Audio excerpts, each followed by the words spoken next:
Alors, comment il va? Aujourd'hui, je te présente un format que j'avais envie de faire. L'idée, c'est que je te présente une série de ma collection. Et pour ce faire, on commence avec Astérix, le Gaulois. Ouais, très bien là. J'ai commencé la collection il y a à peu près 3 ans. Il y en a un paquet d'albums dans cette collection, c'est un délire. Le truc à savoir chez moi, c'est qu'à la base, je fais du dessin. Avant même les histoires, ce qui m'a surtout fasciné avec Astérix, c'est la patte graphique d'Uderzo.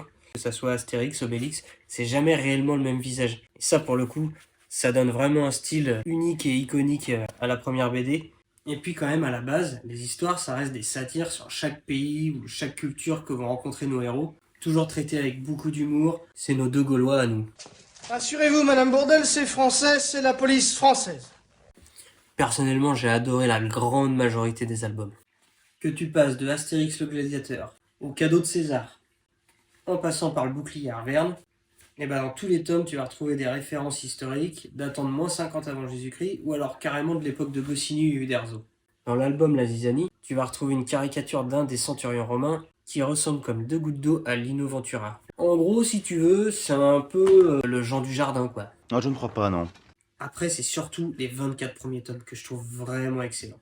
Parce qu'après 77, Uderzo il se retrouve tout seul. Les dessins sont toujours aussi magnifiques, mais les textes sont quand même de moins en moins intéressants et les histoires de plus en plus poussives. En 2005, on arrive sur l'album ultime, mais c'est de la merde. En gros, Uderzo veut rendre hommage à la science-fiction. Tu te retrouves avec des dialogues pas drôles, un scénario qui est incompréhensible, et tu te manges une leçon de morale tirée par les cheveux terribles.